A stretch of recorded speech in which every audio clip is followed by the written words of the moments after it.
Perfect.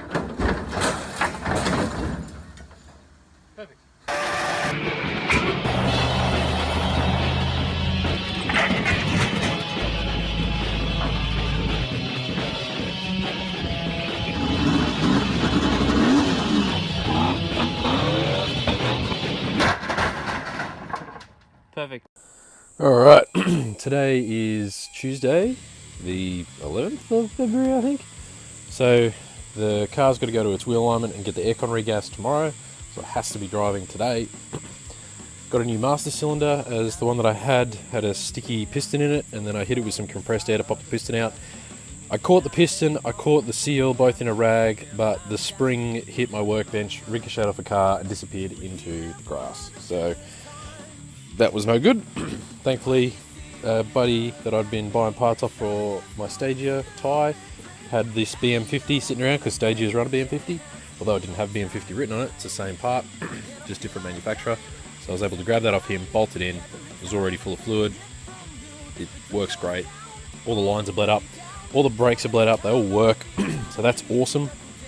This side is 100% done, so I can put a wheel on it and put it back on the ground. The other side, however, has a bit of a problem. So if I spin this wheel, you can hear that it gets kind of stuck there. So I think that, well, anyway, it's jammed with the brake caliper on the rim. Now, this wheel is from that side, and it spins perfectly fine on that side.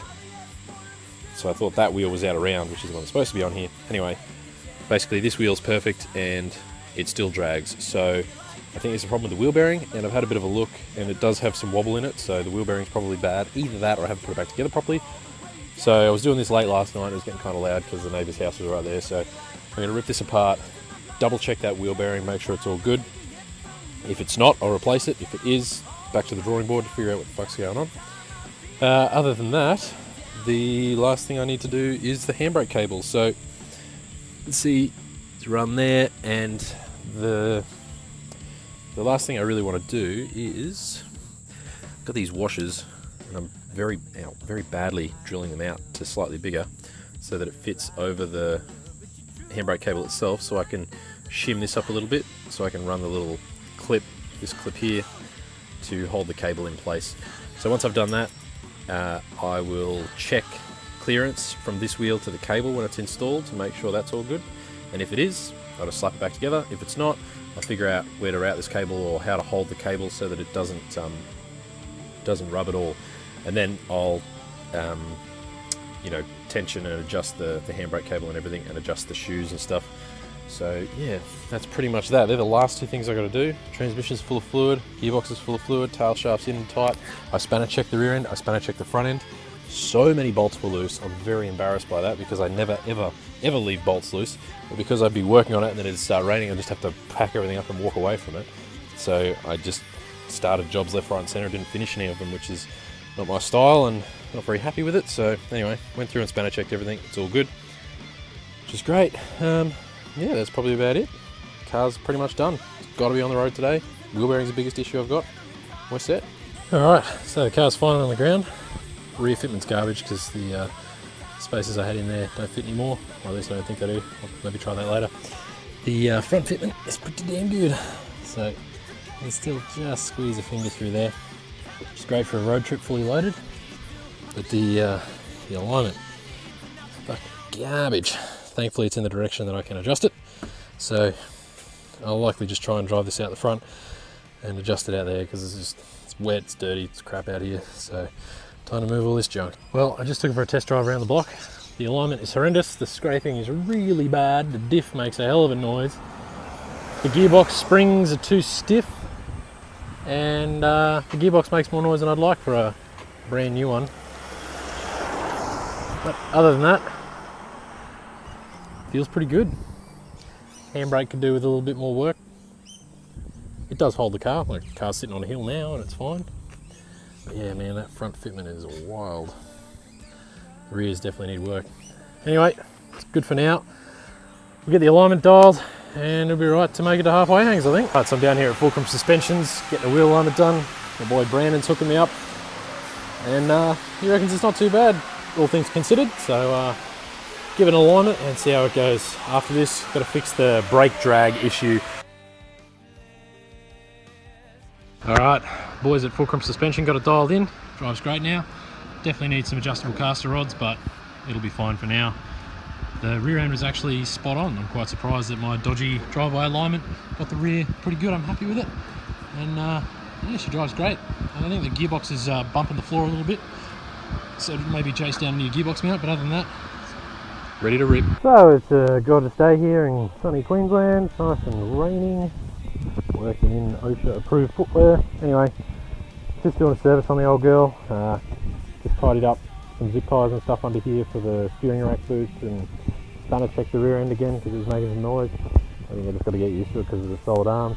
So throw an oil filter on, and then this old girl is pretty much ready to rip. Bit of oil in there and she'll be right. Okay, we head off for the trip tomorrow, and it looks like the Gold Coast is flooding, or at least the highway is. Mount Tamborine, which is just west of the Gold Coast, is also flooding, and we've got to drive straight, well, either side of one of the two, so that'll be fun.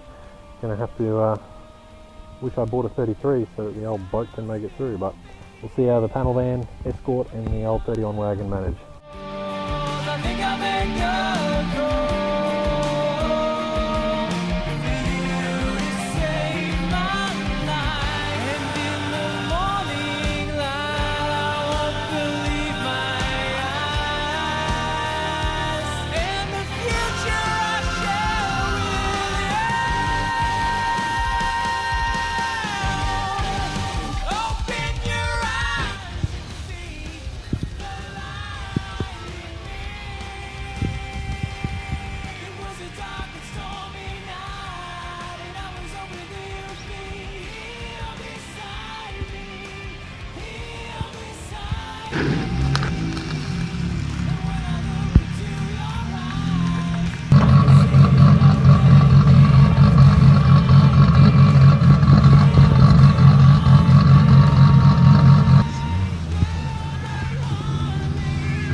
What's up?